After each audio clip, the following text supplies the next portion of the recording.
Hello, M&A scientists. Welcome to the M&A Science Podcast. This podcast is part of a mission to rethink how M&A is done. The old school seller approach to M&A is dead. Buyer-Led M&A is all about strategy, alignment, and efficiency, putting value creation at the center of every deal. And let's be real, it's not just about closing the deal, it's about making it successful. We uncover what truly works in M&A by learning directly from the best. For episodes, resources, and tools to elevate your M&A game, visit mascience.com. Follow us on LinkedIn. And if you're finding this content useful, don't forget to leave us a review on your favorite podcast app so others can find it too. I'm your host, Kisan Patel, CEO and founder at Deal Room and Chief Scientist at M&A Science. Joining me today is Andrew Bapp, partner and co-chair of the healthcare group at Debevoise and Plimpton. Debevoise and Plimpton is a premier law firm with market-leading practices, a global perspective, and strong New York roots. The firm is particularly strong, among other things, in private equity, M&A, and healthcare. Over the course of 2021 to 2024, their M&A team handled more than 680 announced and completed M&A deals with a total transaction value over $1 trillion. Today, we're going to talk about facing regulatory shifts and new legal landscape in M&A.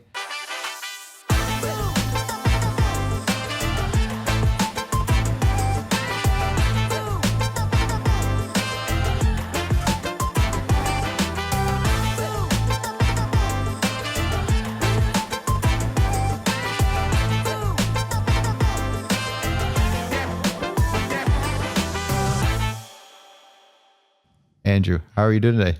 I'm all right, thanks. Good to be here. Thanks for taking the time to meet up with me live in New York in our studio over here. Absolutely. Good to be here. Can we kick things off with a little intro about yourself? Sure. As you mentioned, I'm a partner at the firm of Debevoise and Plimpton. I have been practicing law for, 35 or more years now. I'm an M&A practitioner principally. I co-chair the healthcare group. And so I probably do about 60-70% of my work in the healthcare group.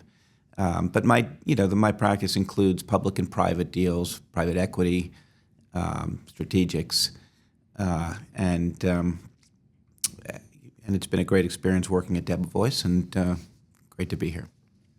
That's a lot of deals over 35 years, and it sounds like you got the healthcare focused on both public-private. Yeah, We try to keep general at Debevoise as much as we can, and so I do a lot of different types of work. Let's get into it. What are the big changes happen regulatory wise? I'll feel like there's two lenses. There's like a broad holistic view, and then clicking into the healthcare space. The new regulations. I mean, I think the things that people are thinking about these days are perhaps things like antitrust, sort of cross-border related regulations, whether that's CFIUS or sanctions rules or, the reverse CFIUS. Those are some of the big things. I mean, we're seeing things like, as you know, executive orders and case law on things like DEI programs, and that's something we're seeing that the DEI programs at many companies being unwound, and compliance with those rules and those cases is an important factor when you're considering buying another company to see if they're complying and what might need to be done down the road. So it's not so much regulation as it is. So far, executive orders and case law, but those are some of the key things I think people are focused on more generally. What's reverse CFIUS? So reverse CFIUS is it's outbound investment rules that are fairly new, and what they are is just in certain circumstances the government can prohibit or at least require notification of investments outside the United States, principally in Chinese companies with specialized technology or products, but also in other companies, other non-U.S. companies that have some sorts of relationships with with China. And so, those are just things you have to know about when you're doing deals outside the United States. Interesting. So you have CFIUS for investments coming in the U.S., reverse CFIUS investments going out of the U.S. Right. And every country has its CFIUS, right? We call them FDI, foreign direct investment rules, but those are rules by other countries that are in place that have, that may object to or may require approval for investments into that country, into certain industries. And what's happened, over the last 5 years, I guess, is that many of these rules have been focused or were invented in connection with desire to protect national security. CFIUS certainly is a national security set of regulations. But over the last 5 years, we've seen the definition of national security broaden to enormous heights, so that it's not just investments in defense industry or something like that. It's investments in steel. People are talking about how the ability to manufacture our own steel is critical to our defense, our national security. Same thing with high tech, nanotechnology, and those sorts of things, because those are the sort of the future of both the economy as well as our actual defense of the nation. And social media. And social media as well, sure. Yes, yeah. They sort of really broaden the scope of what they consider national security. Right, they have. And who knows? I think under Trump, I think we're going to see that used. At least, I don't think we're going to see those kinds of regulations relaxed. I think we're going to see them used to further his policies, further. You got a country that he wants to pay more to NATO. One can see more aggressive CFIUS enforcement of companies that may want to invest in this country from that country. You think there's areas that would ease up, like tech? Because I feel like they've been under a lot of constraints, regulatory-wise, anti-competitive from doing deals. But it seems like a lot of them are showing up to Trump events and advocating. So. No, I think that's right. I think the pure regulation. I mean, putting aside the cross-border CFIUS stuff. Look, I think under Trump, antitrust regulation is going to be relaxed in many ways, not in all ways. We're going to see, I think, the antitrust authorities be more willing to talk about remedies when a deal has problems, which the Lina Khan and the Biden administration were much less willing to do. So in other words, if you to divest a piece of the business in order to eliminate the antitrust concerns, it was very hard to get those kinds of remedies effected so that you can at least move your deal forward. So that's one thing I think we'll see. I think the attack, if you will, on private equity and big business that I think we've seen to some extent from under the last administration is going to be relaxed. I think that will be good. So, for instance, the antitrust authorities over the last few years have been focused on, among other things, private equity roll-ups, right? So that where the private equity firm buys a platform in a particular area and then buys more and more of those types of businesses and builds up a larger platform.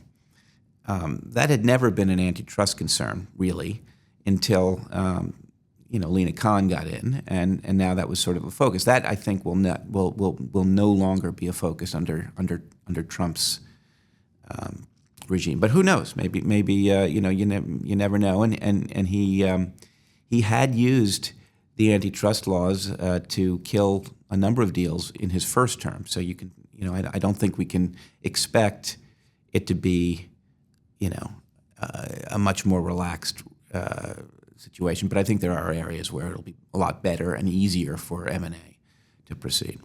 Not a full 180 change, but definitely some anticipated changes and Sounds like a little more business-like thinking as opposed to just... I think so. I think it'll be business-like. I think the discussions with the antitrust authorities will be more transparent. They'll tell you what they need, what the problem is. You'll get it done. So I think there's stuff there.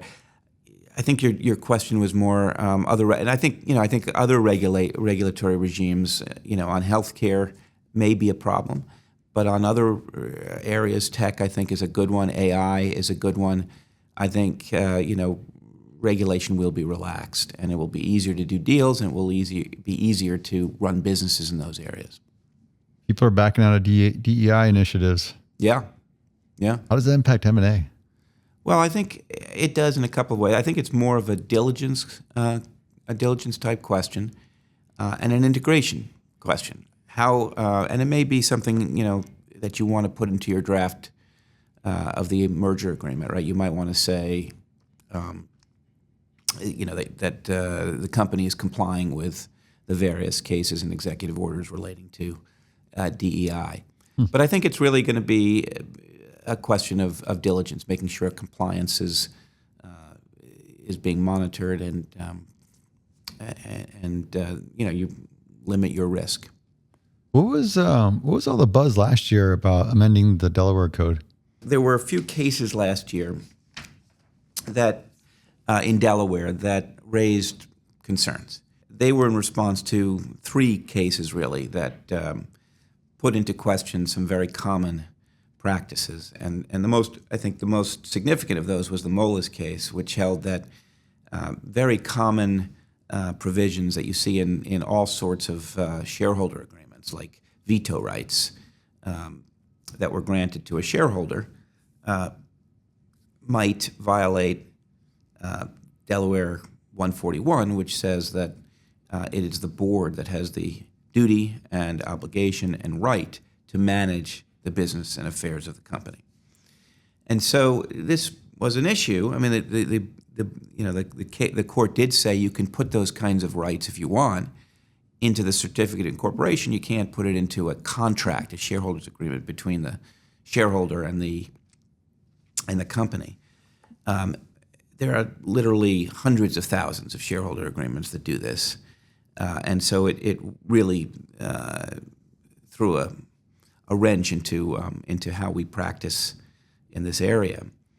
The other piece of this that was a challenge was that activists, when they settle with a company, very often will also enter into sort of these shareholder agreements, which gives the activist, could be veto rights, could be a right to appoint a director, whatever it is, which also came into question, which, if they did come into question, would make it very difficult to settle with an activist. So there was a lot of concern about this. Delaware just jumped into action and basically said they amended the statute to say yes, you can, as long as the provisions in the shareholders agreement are not contrary to law or inconsistent with what you could have put into a certificate of incorporation. You can do it. Doesn't mean that the fiduciary duties of the board in agreeing to those things is waived in any way, but it overruled the most challenging piece of the Moelis case. That's one of the cases. The other 2 are I can talk about. They're a little less significant. One is kind of interesting, the Crispo case. So that there has been on the books a New York case called Con Edison, which held that you can't, that shareholders don't have third-party beneficiary rights. They don't have a right to seek a lost premium from a buyer who fails to close a transaction. Nor does the company have the right to seek that unless you contract for it. And so people have put in many agreements, Con Edison language, which allows shareholders to be deemed third-party beneficiaries for that purpose. The Crispo case in Delaware, which arose, frankly, out of the attempt by Elon Musk to to get out of his deal to buy Twitter. And one of the shareholders of Twitter sued. And then when Musk decided to go forward with the deal, the shareholder sought a fee from the company, saying, "Hey, look, it was because of me." And the court ruled, "No, you're not a third-party beneficiary. Look at the whole regime under Con Edison." And so the Delaware legislature amended the statute to allow for provisions that are in the, you can put provisions in the agreement that allow for the shareholders to be third-party beneficiaries and to seek those kinds of damages for lost premiums. So what's the effect of that? Well, the effect is probably people are more focused on it than they were, and so that it gets negotiated now, where in the past it had not gotten a lot of attention from practitioners. Sick and tired of running M&A deals on the seller's terms? It's time to flip the script. The Buyer-Led M&A Virtual Summit, designed for corporate acquirers who want to take control of their deals from sourcing to integration. Join us for a live M&A Science podcast episode with IVC Evidencia, the largest veterinarian roll-up in the world. Learn how they pull off 300 acquisitions in a year across 11 different countries, at scale, at speed, without the chaos. And hear how Brenton Point Capital Partners, Easton Select Group, and others scale roll-ups at speed. Other M&A conferences will charge you big bucks for this kind of content, but here you don't pay a dime. See for yourself with the link in the description. Here's to the deal. I can see why this upsets Musk and, with these changes. Well, on the Mullis one, can we go back to that? I just want to make sure I understand that one. If you can maybe give me an idea of like, how does that actually affect the current landscape for shareholder agreements and board responsibility? Well, I think that the effect of the amendment is to restore what was common practice. So it's not going to result, those amendments aren't going to result in many changes, because it's really just restoring what people have done in the past and overruling the sort of the sea change that was in the Mullis case. And so, for instance, if let's say I'm a Delaware corporation, I have a significant shareholder. I may have an agreement with that shareholder. You've got to come to that shareholder in order to do certain things. He has a right of veto to, say, veto a change of the business, the lines of business, just as an example. What the Mullis case said is, no, you can't do that. That's that's unenforceable, because you are constraining the right of the board to manage the company in its best judgment. But that's the way we've done these things. So for decades, and so it was a real eye opener. Is that clear? Yes, but that's what I'm wondering. Like, is there? Like I said, that's the change that they made. I guess what's like the net impact from that? Do you see more people sort of shying away from Delaware as a place to incorporate? And no, I mean, I think that there was. So yes, I mean, there were, when Mullis came out, when Activision Blizzard came out, when Crispo came out, people were starting to say, hey, is Delaware the best jurisdiction to incorporate in?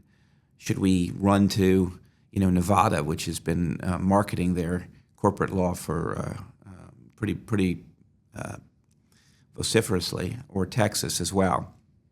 And Musk Musk was particularly upset about not this case, the Crispo case. I didn't like it, but the cases that held that his multi-billion-dollar pay package were invalid got him a little annoyed, and so he said, "Look, we got to go to Nevada." And I believe he has moved X to Nevada, I think.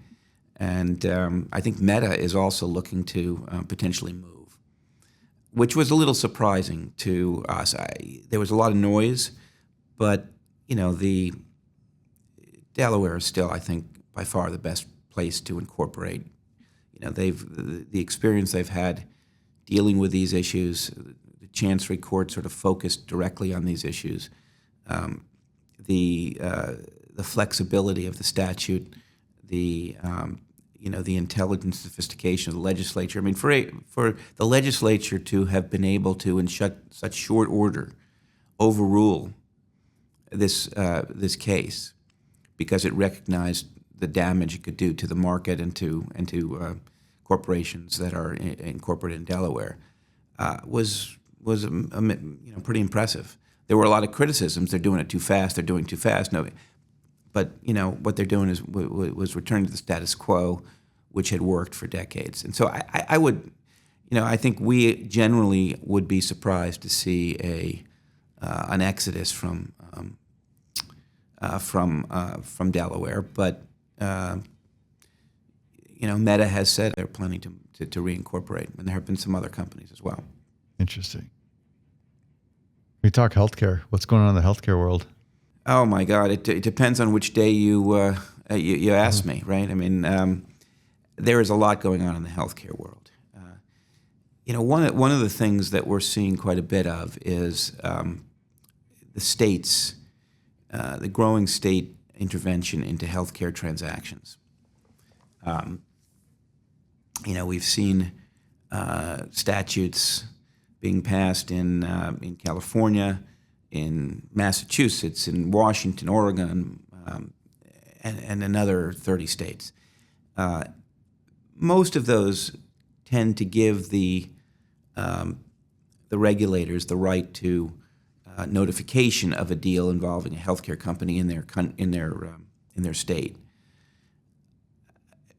And maybe they have the right, like the OHCA statute, OHCA statute in this is the Office of Healthcare Affordability in California, was created maybe 2 years ago now.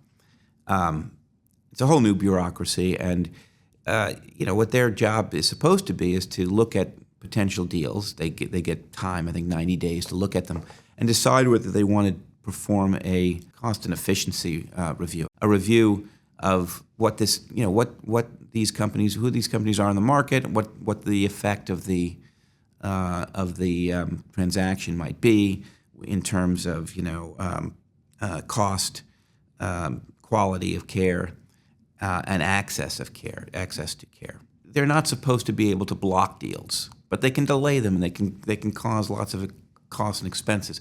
But there are some statutes that actually do give the regulators or the attorney general the ability to block healthcare deals in the state.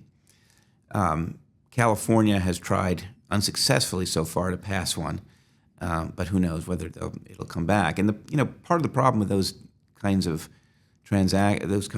statutes is that not only do they, particularly for private equity, but for others as well, are you going to put your money into a California healthcare company, if it's completely possible that you won't be able to get out because you can't sell the company without getting this approval, and the attorney general decides that they don't want to give the approval? That's a big risk to take, particularly for a PE firm who is looking for a particular horizon, right? 3 to 5 years, and then out. So we're seeing increased regulation at the state level, where they want notification about these deals. They want to understand the effect of the transaction, and they're getting some power, which currently is to delay deals, and potentially right. It's growing to become the ability to actually block deals. Yes, I think that's right, and I think Massachusetts, for instance, just passed a statute that, and again, California was trying to, that actually is prejudiced, in my view, against private equity. It calls out private equity and some other areas in this statute, and it applies only to those areas. The California statute would have applied only to transactions involving private equity or hedge funds. So, I think this is an area that practitioners need to be constantly monitoring. What else in healthcare? I mean, I think, there is some of the things we've actually already talked about. There's antitrust concern. That concern may or may not go away with Trump. Probably is still probably an industry that will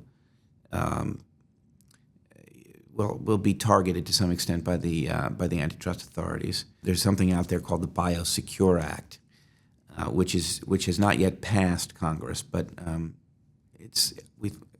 I think there's a good chance that it will, and that's another sort of supply chain type statute that says that if it gets passed in its current form, it would say that the U.S. government and government agencies are not permitted to contract, buy products from companies that have, whose supply chain includes certain covered companies in China.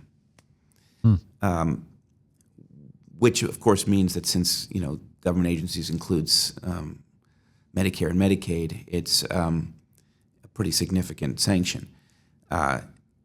So that's the kind of thing that we're seeing. Where supply chain intervention by foreign governments, the antitrust is an issue,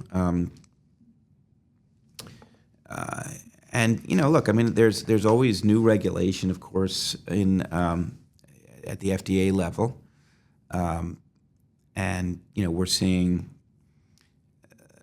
a number of things. One area is, of course, artificial intelligence.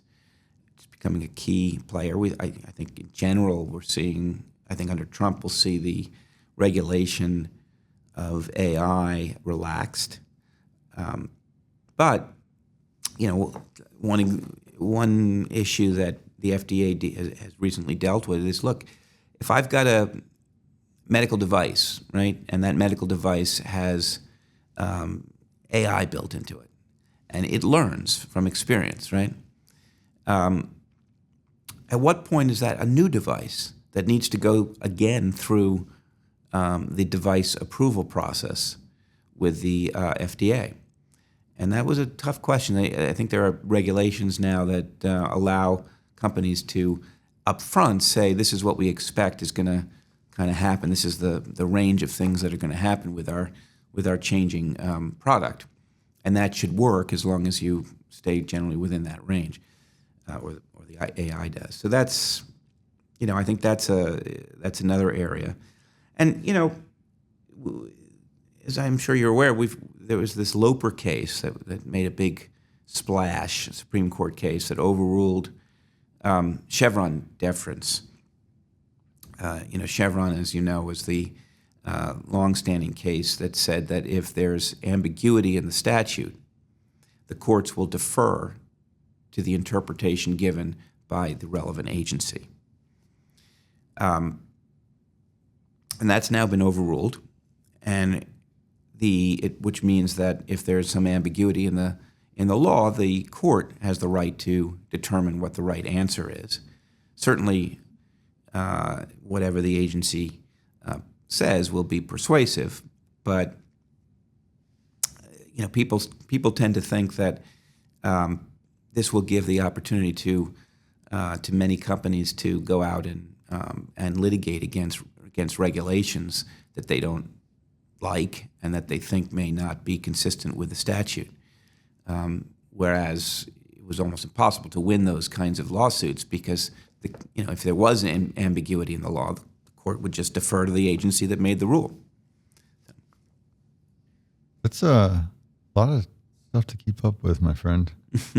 You taught supply chain intervention, how the FDA is changing their regulations, some of these sort of rules getting overruled, and things just constantly changing. Yeah, no, it's why it's an exciting, wonderful area to practice law in, because it's always changing. There's always something new. Hair raising is what I think of. But you're used to it. Yeah. The pharma industry. What is contingent value rights? Contingent value rights, we call them CVRs. They are instruments that are used in deals to sort of bridge valuation gaps between the parties and deal with uncertainties.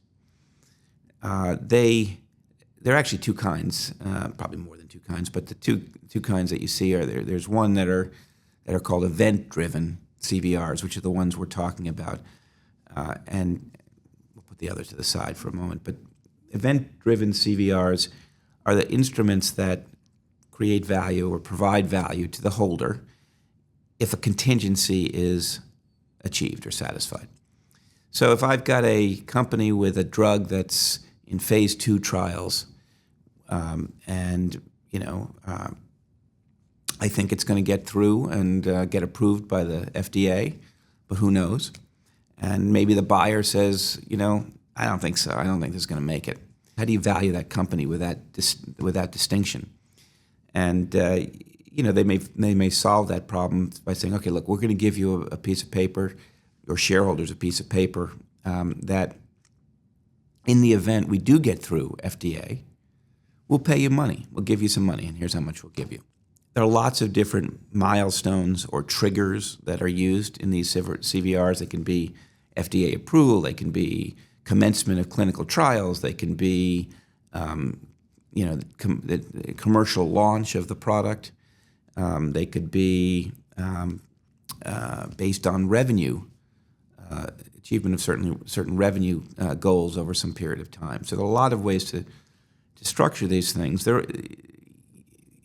And they're used. They have been used. There's been an upsurge in use in the pharma space, particularly the pharma biotech space, particularly over the last 2 years.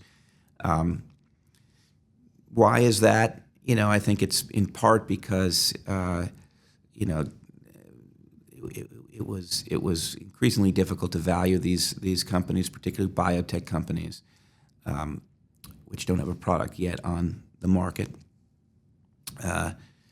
It was a challenging market to begin with, and so anything that could be used to, get to a close, get to a signing, let's use it. So there's just been a substantial upsurge. Now they can be used outside the context of pharma. People use them in other industries too, but very rarely.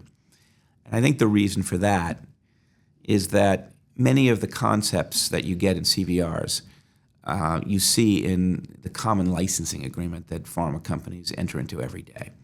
So they're very familiar with the idea of milestones. They're very familiar with the idea of license fees. They're very familiar with the idea of efforts covenants, right? And that's where we see the most challenge, I think, in these CVRs is what does the buyer have to do to achieve those milestones, right? It's one thing to say, look, if the FDA approves it, we'll give you $100, right? Say we're not going to spend any money or effort or resources to try to get it approved. So one of the big challenges is negotiating an efforts covenant that works for both sides. These efforts covenants, though, are often the source of litigation, as they are in earnouts. And we've seen a couple of pretty significantly sized litigation in this space. So it's a risk, and people need to decide whether it's worth the risk. I would say that I think it's fair to say that I'll pick a number: 20% of CVRs that are discussed in deals actually get used. So very often, I think these CVRs are more a mechanism to keep the parties talking, than they are to actually solve the problem or ultimately be part of the consideration. And I think, you're seeing them more and more, but I still think that they are a negotiating tool. But as I say, they certainly are. You're certainly seeing quite a bit of them in the pharma space as well. So it's trending, it's increasing in pharma space. They sound like sophisticated earnouts, but less certainty, right? Earnout, you sort of expect to hit your milestones and achieve it, where here they're not as certain. Well, it's interesting. I mean, CVRs are sometimes called public earnouts, right? Because earnouts are generally done in the private context, whereas CVRs are, it's very how do you do an earnout in the public context when you've got 1,000 shareholders running around? Well, you do it by using these CVRs. They are very similar. The triggers are often very different, and under a line of SEC no action letters, if it's a real earnout, if your milestones or your triggers are based upon an earnings metric, EBITDA or whatever it might be, you may well have to register that as a security. And when you register it as a security, that calls on there's disclosure, there's all kinds of things that have to play into that. Now there are a few of these that do actually trade as securities.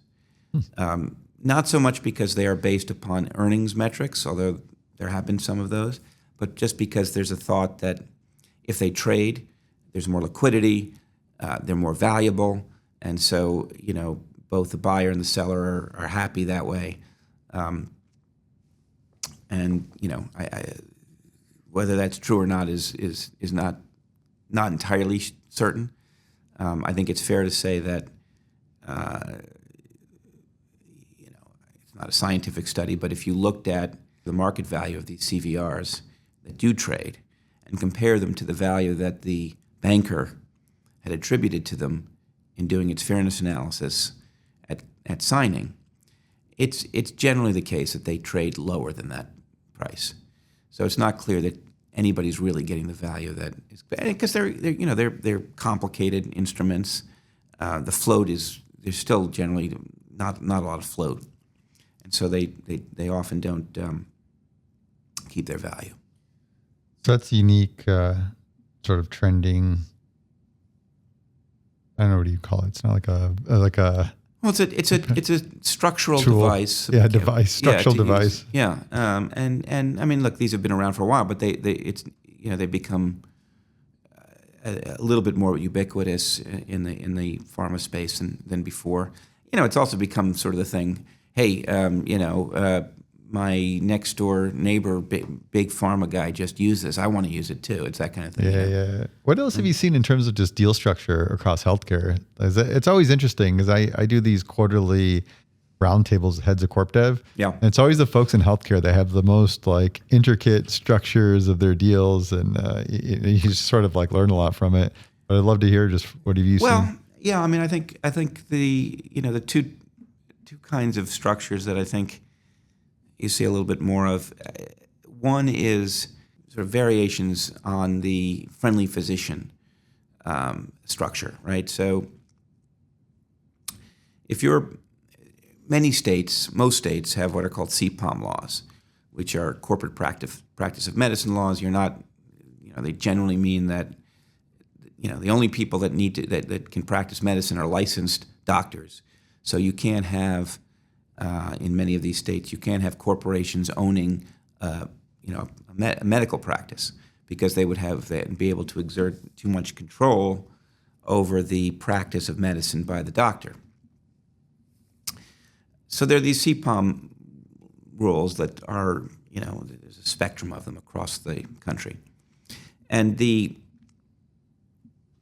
so how do you do this? Because we often see private equity in particular coming in and buying, or so it looks like they're buying these practices, whether they're anesthesiologist practices, just physician practices, dental practices. How do you do that where there's CPOM law? And so the structure that's developed is an MSO structure, or friendly physician structure, whereby you've got a company. You structure a managing services organization, an MSO, that enters into contracts with a physician practice, and that contract basically says that all of the back office stuff, the leases, salaries, perhaps other decisions that don't implicate clinical decisions, which have to remain with the doctor, are done at the MSO level, the management services organization level. That's meant to be a benefit to the practice, because doctors would rather be practicing medicine than running their business. And in exchange, basically all the earnings of that practice get paid out to the management services organization as as payments for these services. The key physicians in that practice tend to then, as part of the deal, the acquisition by the PE firm, a PE firm comes in and buys, or not buys, but creates and therefore owns the MSO. And many of the physicians also generally have an interest in that MSO, and because that's where the money is flowing. And the physician practice itself continues to be managed by and run by doctors, certainly the clinical piece of it. And you get, what you typically do is you'll get what's called a friendly physician, which is a doctor that that you trust, who will actually own the physician practice. He will have the equity. He can be removed by the private equity firm if they don't like what he's doing. But that's how it's done. And how much power the MSO can have, how much money can go out the door back to the MSO, like salaries, can they go out? California is very stringent on these kinds of things. So as an example, as in New York, I think. So for instance, the management services organization can't make a decision with respect to which, MRI device to buy, right?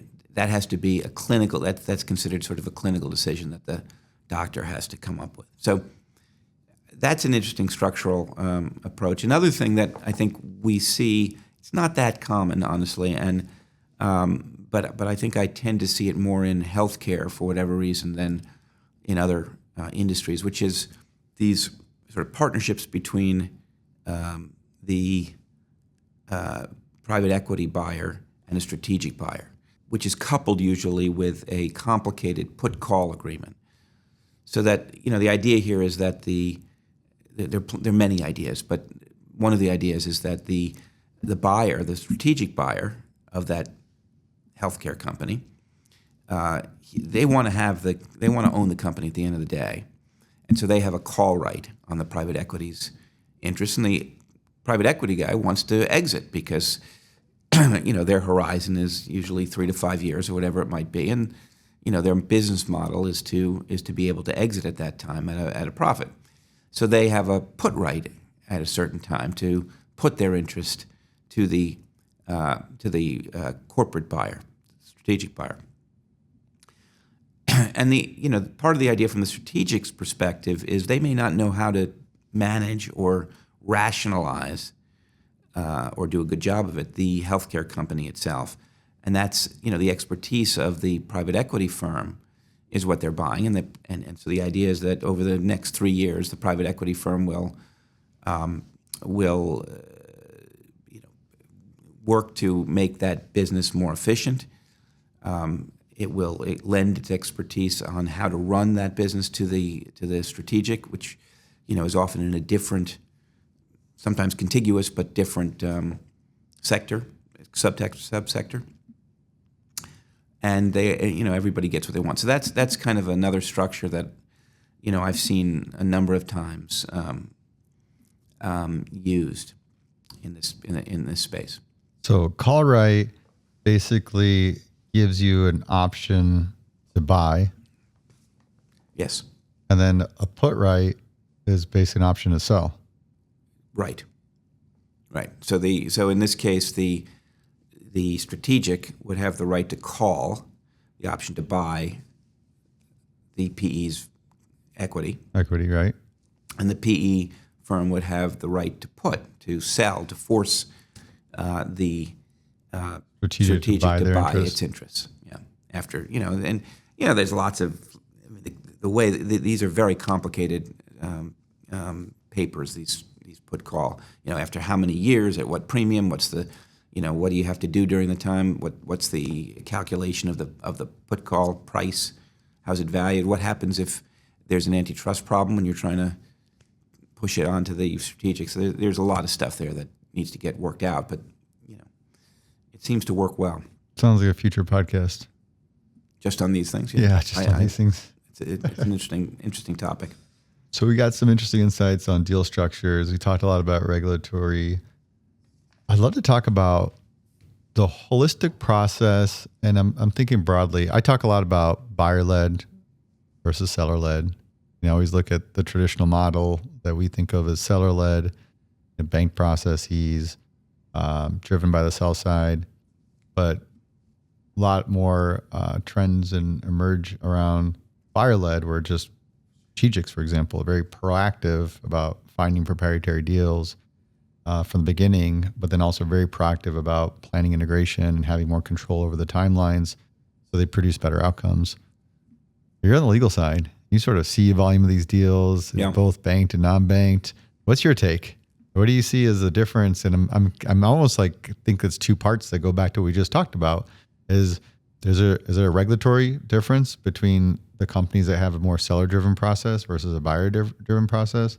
And then do we have like also the structural components that may be different when you're running a seller process with some compressed timelines versus more of a buyer-led approach?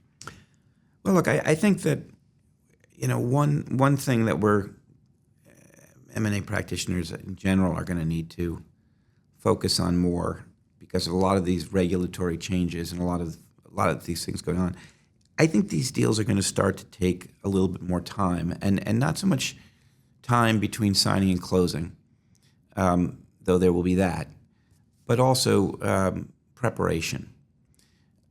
One example, silly example perhaps, but an example that folks are focused on is the change in the HSR rules, right? HSR is Hart-Scott-Rodino. It's the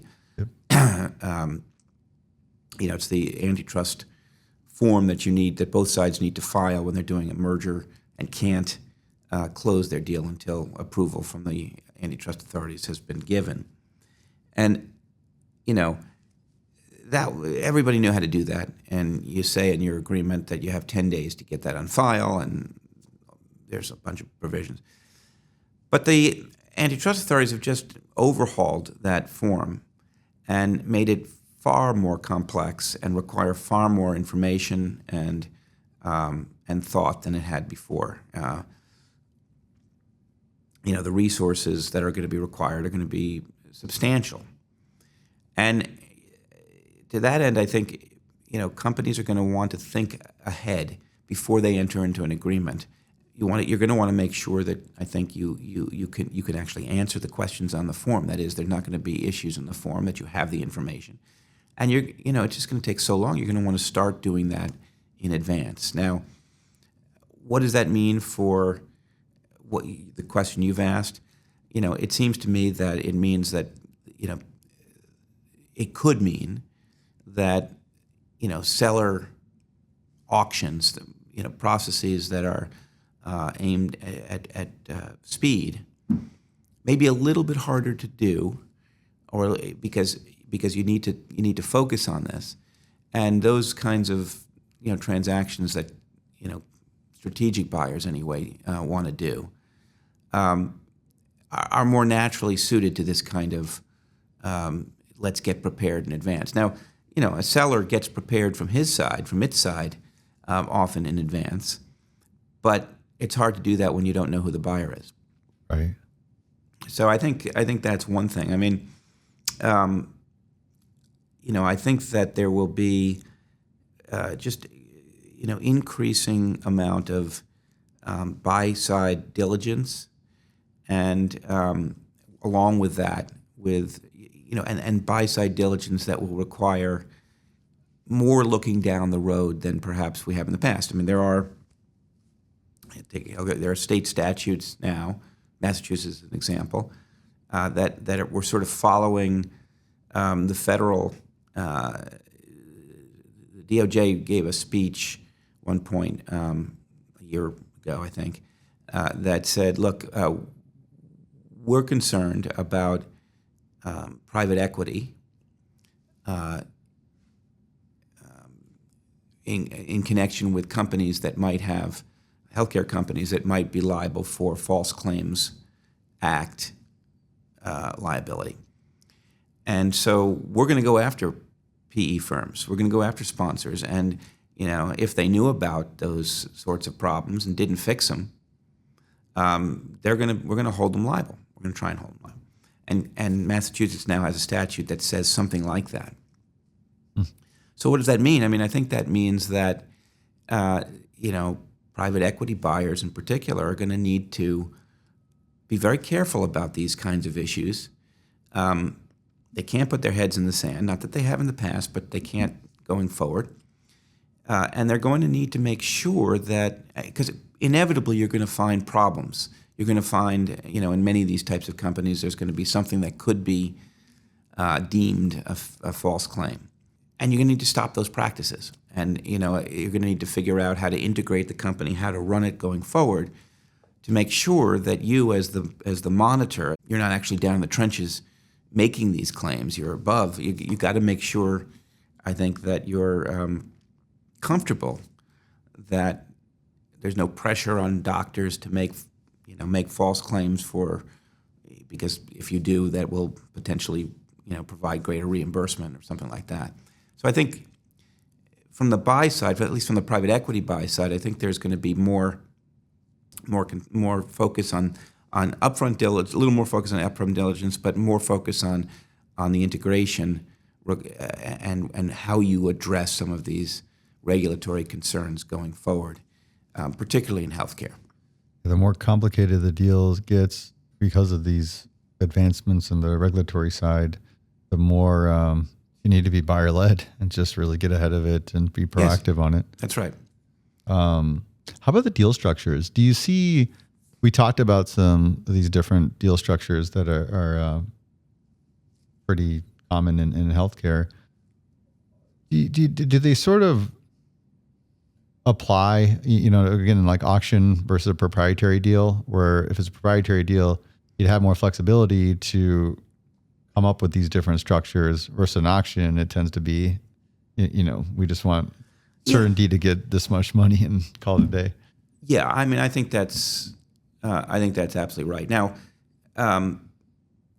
sometimes in an auction, I suppose, if your auction includes private equity as well as corporate potential, bidders, you could potentially think about putting them together. And I've been in deals where that's happened. It doesn't happen that often, but yeah, I mean, I think a proprietary deal, and as I think about some of the deals that have this put call structure, I think they've all been, the ones I can think of have all been, proprietary deals, usually ones that the sponsor comes up with, but I guess not necessarily. So yeah, I think some of these more complicated deal structures will depend. It's hard to put that in an auction draft. Yeah. I think they are more likely to. They could certainly evolve. Once you've narrowed down the list of potential bidders, or you've decided on one single potential bidder. It's possible that the structure can evolve into what you'd see from a more proprietary side. Those things, it becomes a little bit challenging because, I did a deal very recently where we sold. It was an auction. We had a private equity buyer at the end of the day. Our client decided that it would go exclusive with that buyer, by which I mean that it will only negotiate with that buyer. So it was an auction turned into basically an exclusive proprietary deal. And there, the private equity firm took advantage of the fact that it had exclusivity and started raising all kinds of different issues that we needed to structure around. And many of these were, frankly, retrades. So you do have to be a little bit careful about it from that perspective as well. But I think to your point, I think proprietary deals are much easier to structure with some tailor-made ideas, tailor-made constructs. Yeah, I think generally gives you more options to structure the deal. Yeah. What things do you see in terms of conflicts of interest that come up in a bank process versus a proprietary?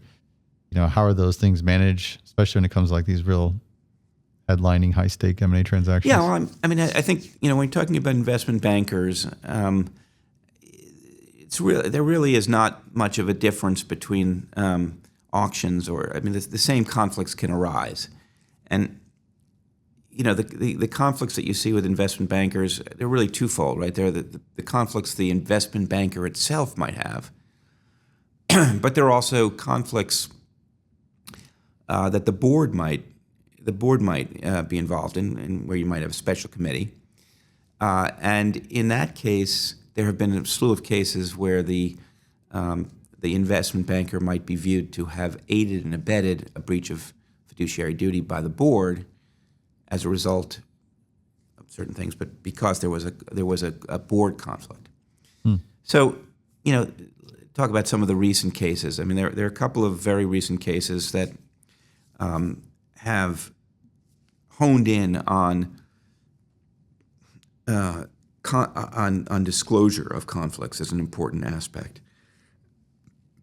Particularly in a going private transaction, because in a going private transaction, right, you've got this in a real going private where you've got a controlling stockholder who's buying out the minority. You have generally heightened fiduciary duties called entire fairness. So the board has to be more careful, and the standard of judging the board is the board's actions much higher than the business judgment rule or even just a Revlon rule. So it's the highest standard of care. There's a case called MFW that says that in that context, if, and there are nuances here I won't get into, but basically if you have a properly functioning special committee that's independent, has the power to say no, has advisors who are independent, and the deal is agreed to or approved by a majority of the minority stockholders based upon good information, then you can get out of this high standard of care and go back to sort of a lower business judgment rule standard. So people try and do that. That's a good thing. But what's happened with these cases, what bankers have typically done, and so have companies, they've said, look, bankers have said, look, I don't want to have to disclose to the world everything about my relationship with you or my relationship with the buyer, right? In one of the cases, the investment banker had like a $500 million investment in the funds managed by the buyer, and they were representing the special committee, the seller. So there was a clear kind of, at least you could see that as a conflict. Yes, absolutely. The lower court said, no, I don't think there's really a conflict here that's that important, because the bank, that $500 million is only I think it was 0.1 or 0.01% of the bank's investments in toto. So to them, what do they care? The Delaware Supreme Court said, no, you got to look at it as part of the mix of information that the shareholders are getting. And so while the bankers and the company might say, okay, look, if the SEC tells us to put this in when they review the thing, we'll put it in. But if not, we won't. But the court said, hey, you didn't do that. You didn't disclose this. So the vote by the majority of the minority is not really valid because they weren't properly informed. If they're not properly informed, the MFW protections don't apply, and we go back to that heightened standard of care. So because of the banker's decision not to disclose, the banker's client, right, got a bum deal, had to be judged at a much higher standard of care. So that's something, the use of the word may. There were a couple of cases where the bankers, in their disclosure in the proxy, said, we may have engagements currently with the buyer, right? Well, they did have engagements with the buyer, so may wasn't an appropriate word, and that use of that word was sufficient to create all kinds of problems. So I guess the first point is disclosure of conflicts, which is becoming more important. What ends up happening on something like that? Like you can't unwind a deal. Like what ends up? Well, so you're right. I mean, what happens is that there are cases that will hold liable the you launch a claim against the board, frankly, for breach of fiduciary duty, or you do it before closing. It's more typically done before closing, after the announcement of the deal. Then you could block the deal. There's always a question once the deal closes: does the stockholder who is suing on behalf of the company derivatively, does that stockholder still have standing to sue? So lots of questions. It's a good question, and people have to address it. But typically, these things are brought as soon as the proxy statement comes out and the plaintiff's bar reads that. So that's one thing. Another issue that we've seen something called the foundation building materials case, or foundation materials case. And what that case was about was it was a transaction. It was also sort of a go private transaction where there was a tax receivable agreement, and that's just an agreement. We could spend another session on that, but it's an agreement between some of the legacy holders of the company and the company, which provides some tax benefits to the legacy holders. And on a change of control, there will also often be an acceleration of those, and therefore a big payment at that point to those holders of that TRA tax receivable agreement. Those people also happen to be, by the way, shareholders typically of the company as well. And so the banker's engagement letter in that situation said, okay, look, the total value of this deal is going to be the sum of the acceleration payment under the TRA, right, plus the purchase price for the company. Because you can imagine that the purchase price will go down the higher that the required payment out to the TRA holders goes. Yeah. But the court said, look, in that case, the banker is actually incentivized not just by getting the best price, right? He's incentivized by getting a high payout value on the TRA, which goes to the controller who holds that TRA and holds the controlling shares. And so the banker was in a very conflicted position, was not deemed to have been independent in the sense of representing the interests of the public shareholders who don't own the TRAs, and that was an issue which people need to be focused on, I think, now. So there's been a lot of focus on different types of conflicts. Again, we could have another session on aiding and abetting liability of investment bankers.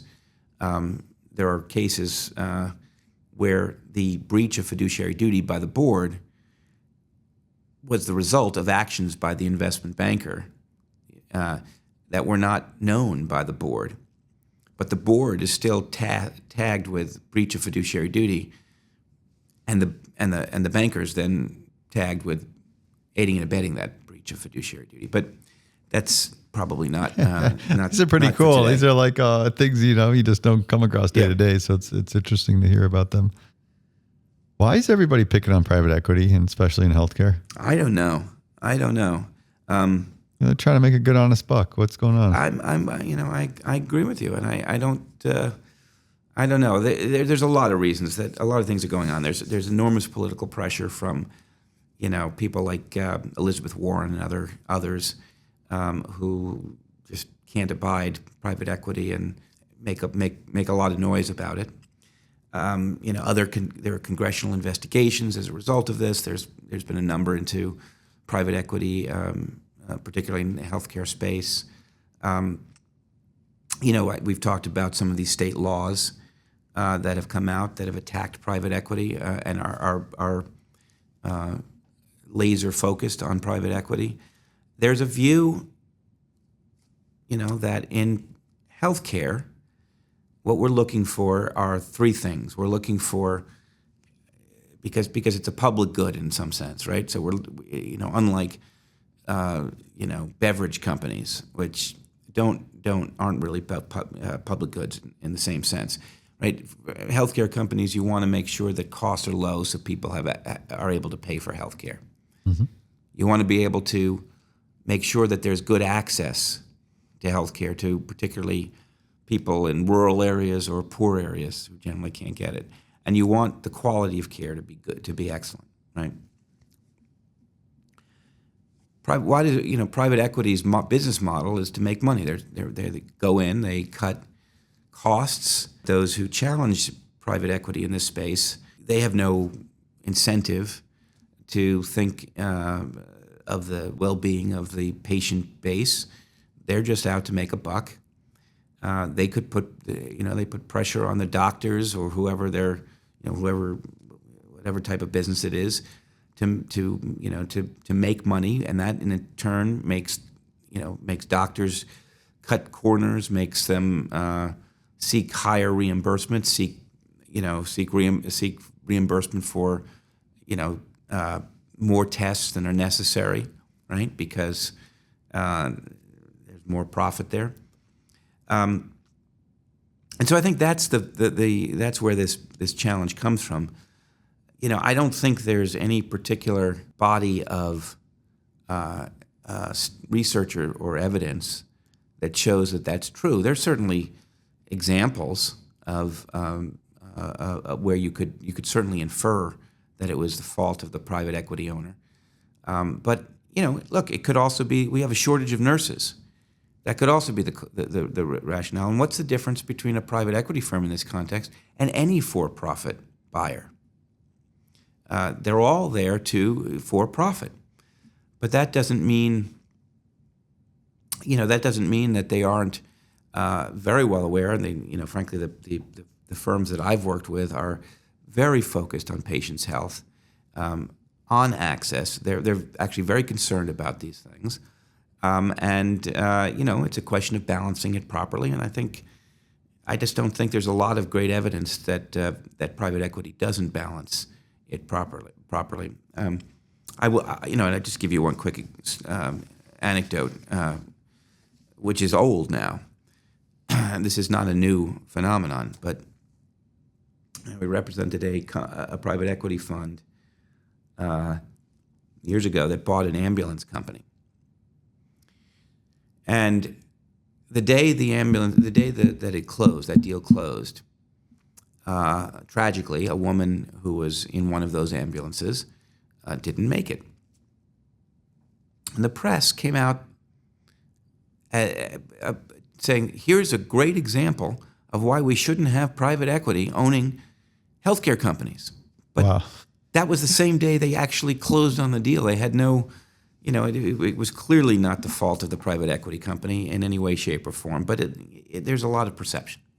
Yeah, they're the scapegoat, I guess, in the industry. They are a substantial scapegoat, yes. Andrew, what's the craziest thing you've seen in M&A? There are two things I'd mention. One is just I've never encountered something like this before. I was representing a private equity firm in the acquisition of a fitness type company, one you would actually recognize the name of, and it was owned by a bunch of siblings. I think there were about 5 or 6 of them, and we negotiated. We did the diligence. We negotiated. It was, whatever it was, 3 months to get to a signing. And we were finally then, we got our approvals, we're ready to close. And the lead sibling comes up to me and says, we have a little bit of a problem. I said, what's the problem? Now, you know that it's the seller, right, that wants to sell as quickly as it can, because if in the interim there is a problem with the company, the buyer could walk. Yep. But the seller comes to us and says, we got a problem. My sister is a little bit superstitious. And it turns out that Mercury is currently in the house of Orion. And that is a very bad omen for financial transactions. So we can't close the deal now. We got to wait. And we had to wait 10 days until Mercury found its way out of the house of Orion. And I've never in my life encountered something like that. But that was one thing. I guess the other thing on a less whimsical note was just, I don't know if it's crazy. It was just an enormously complicated deal with enormous number of moving parts.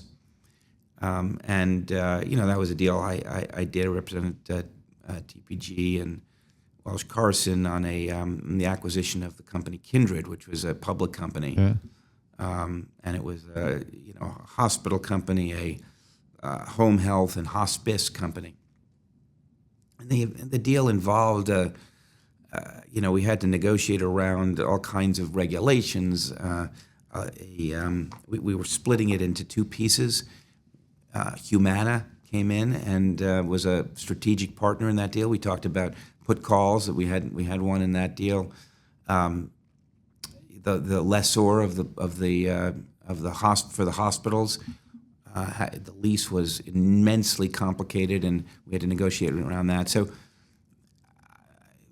I could talk for a long time about that deal, but in my practice, that was the most complicated, challenging, and really craziest deal that I've ever worked on. In the extremities of complexity, and then deals getting delayed by 10 days from superstition. Yeah. So there you have it. In the day in the life of the M&A practitioner. Andrew, it's been great. I appreciate taking the time to have this conversation with me, helping me become a better M&A scientist. It's certainly my pleasure, and I hope it's been helpful. And anytime. I learned a lot about healthcare specific deal structure and regulations. Yeah. Those of you still with us, you are a true M&A scientist. I appreciate you sticking through the interview. Always welcome the feedback. Connect with me on LinkedIn. Can't handle my email anymore. It's like out of control, but reach out to me LinkedIn. Love getting topic ideas and just connecting with folks, chatting about M&A. Till next time, here's to the deal.